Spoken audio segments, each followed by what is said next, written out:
Salut tout le monde, c'est Rito, on se retrouve pour une live reaction du chapitre 91 de Eden Zero, chapitre que j'attendais avec impatience. On a vu le combat Armid vs Faye, on a eu le combat Sister vs Daichi, et on avait eu le combat vite fait entre Witch et Laguna. Mashima s'est pas attardé dessus puisqu'on avait déjà vu les pouvoirs de Laguna et Witch était supérieur. Et donc là on est sur le combat Omura, la nouvelle étoile brillante vs Sylph.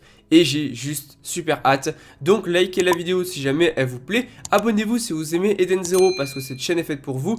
Dites-moi en commentaire votre avis sur le chapitre. On y va, c'est parti. Chapitre 91, Omura vs Sylph. Avec en page cover toujours la présentation d'un personnage avec les statistiques, les données et tout. Là c'est sur Pinot. Comme d'habitude, je lirai ça après la vidéo. Faites de même, on va attaquer le chapitre maintenant. Ok, on repart sur le combat, ça y est, on a Sylph qui attaque avec son vent. J'ai bien observé ton vent, il ne fonctionnera plus sur mon sabre. Juste deux personnages que je trouve trop stylés, bon, Omura un petit peu supérieur quand même, mais j'aime beaucoup Sylph, vraiment elle est cool, enfin clean de son vrai nom. Ok, donc on a le petit truc sur sa tête qui a changé de forme, enfin le visage a changé, le smiley a changé. Oula, c'est quoi ça? Une rafale, une tornade? Son vent aspire tout ce qui se trouve autour de nous. Bip. Bop, oula, pas contente. Et elle balance tout ce qu'elle a absorbé dans la tornade sur Omura qui esquive. Donc il y a même une voiture carrément. C'est plutôt balèze. Donc Omura qui arrive à esquiver. Ok, jusqu'à là elle esquive, elle esquive. Et elle se retrouve dos au mur. Et du coup on a Sylph qui l'attaque et elle arrive encore à esquiver. Wow, son attaque elle a transpercé le mur. Elle a transpercé le mur, c'est incroyable. Donc elle est passée par la fenêtre. Et elle se retrouve où je suis. Elle se retrouve exactement là où le premier combat avait eu lieu, je crois, dans un cabaret dansant. Et à cause de vous, clients et danseuses ont fui cet endroit. Pour l'instant, vous allez vous cacher ici. J'ai participé à la construction de ce bâtiment et à ma connaissance, il ne comporte aucune caméra de surveillance. Yes. Wise. Et on a Pinot qui est terrorisé. Et forcément, bon, on a déjà eu un petit peu cette scène-là, mais ouais, c'est très cool de l'avoir dans une version différente. Quelqu'un peut m'expliquer ce qui se passe? Ça va venir, mais tu peux éviter de crier, s'il te plaît. Oh oui, la Viria, c'est vrai, ils l'ont récupéré, donc Shiki qui est pas trop content. Sibyl, c'est quoi cette coupe de cheveux? Le Wise que je connais était plutôt genre Rocky Billy jusqu'à la quarantaine. Ah, j'ai compris, tu as vu que le Wise de maintenant était dégarni. Alors, rien à voir, je suis à la mode, c'est tout.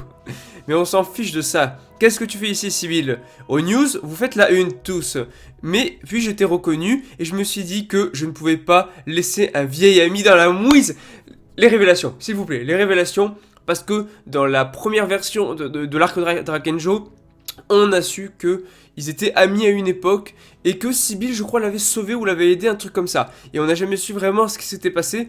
Et j'aimerais que dans cette timeline-là, justement, ils nous les teasaient pour que dans cette timeline, dans ce monde numéro 30, on nous le dise. Ce serait cool.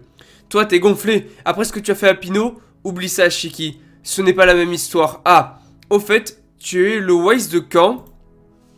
Payo, oh, on a toujours l'oiseau. Ah d'accord, juste la période où on était rivaux, toi et moi. Je comprends que ça te perturbe. Pas spécialement. Ça remonte à 50 ans. On a fait les 400 coups tous les deux. Vous étiez amis, on s'est brouillé à la suite d'une petite mésentente.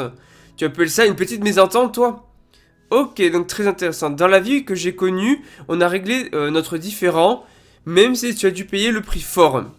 Voilà, juste exactement ce que je voulais, cette révélation, parce que c'était teasé. Ok, tu t'es enfui avec le trésor de notre bande, de guerre de notre bande. Tu veux parler de la mallette contenant Pinot? J'ignore ce que c'était dans la nouvelle histoire, mais dans la mienne, c'était de l'argent.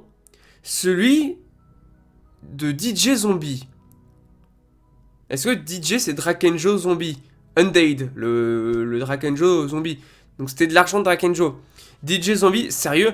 Tu as agi en pensant que c'était le mien, mais tu t'es trompé. Qui peut donc porter un nom comme ça? Drakenjo. L'usurier qui rackettait notre bande, ou plutôt tous les voyous de la ville. Je ne l'ai jamais rencontré, mais la seule évocation de son nom suffisait à faire trembler tous les gars de mon âge. Ouais, évidemment, ça c'est su. Tu as été retrouvé et DJ Zombie t'a coupé le bras droit.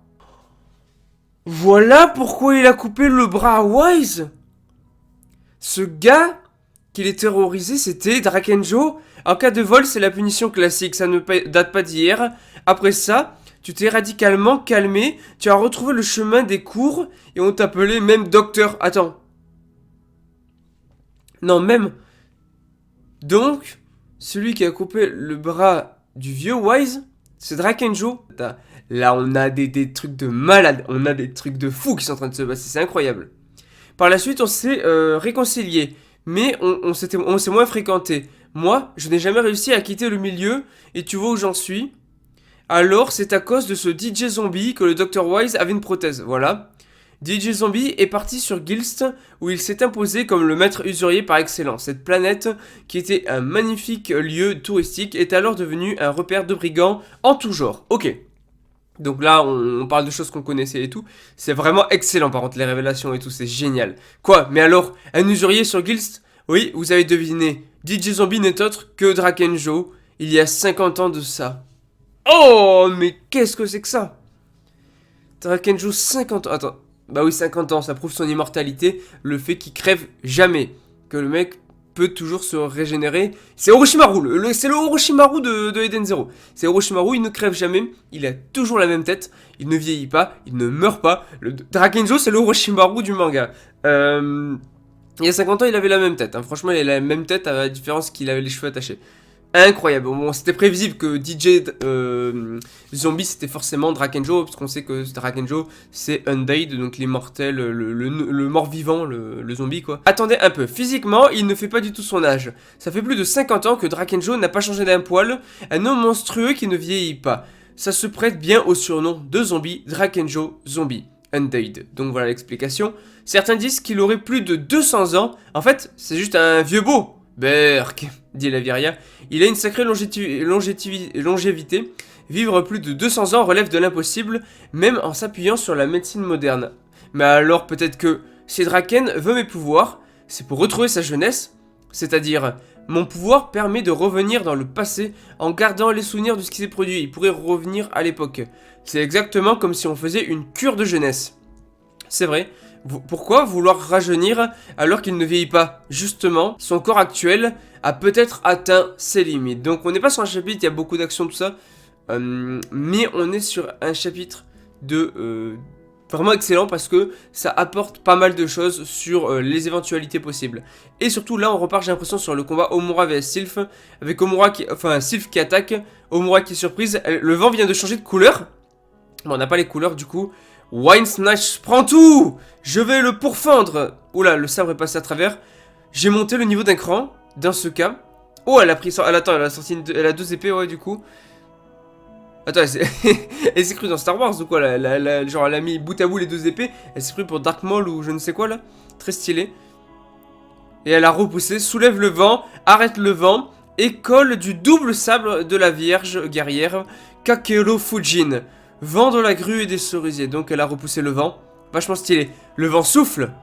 Oh là là. Ah, c'est dans le chapitre 92. Non, surtout pas un qui soit différent du mien ou de celui de mon frère. Si notre vent s'arrête, on sera aspiré par Draken. Oula, attends, quoi? Non, surtout pas un qui soit différent du mien ou de celui de mon frère. Si notre vent s'arrête, on sera aspiré par Draken. Non, attends, on va voir. Je sais pas si c'est parce que le fait que c'est Drakenjo qui aurait donné son élément à Sylph, qu'il le reprenne, donc ça l'absorberait.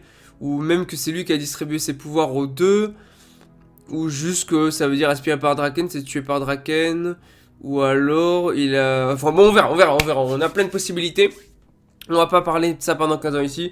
Je le dirai en commentaire si j'ai plein de théories à faire et tout, voire une review. En tout cas, chapitre fou. J'attendais que ça, de savoir ce qui s'était passé entre Wise et Sybil à l'époque, de savoir toutes ces choses, de savoir que c'est Drakenjo qui lui avait coupé le bras. C'était vraiment excellent, c'était vraiment un truc de malade. On a un chapitre de fou. Voilà, Drakenjo l'immortel, on a un chapitre de révélation qui apporte pas mal de choses, mine de rien. C'était déjà teasé, la relation entre Wise et Sybil était déjà teasée dans le monde numéro 29 dès le début, et on l'a eu, enfin c'est très bon. On a peut-être pu voir quelques petits flashbacks de Wise jeune, ça aurait été vraiment très cool. Le combat Sylph vs Homura qui est assez cool et tout. On a Homura qui est juste ultra stylé, et Sylph qui flippe. Du coup je me demande comment ça va se dérouler, et quand c'est qu'ils vont aller voir Jin pour lui expliquer le fait que Sister est à bord. Et pourquoi il a besoin de Sister. En tout cas, chapitre de fou, likez la vidéo si elle vous plaît, abonnez-vous si vous aimez Eden Zero, cette chaîne est faite pour vous, dites-moi en commentaire votre avis sur le chapitre, et je vous dis à la prochaine, allez, ciao tout le monde.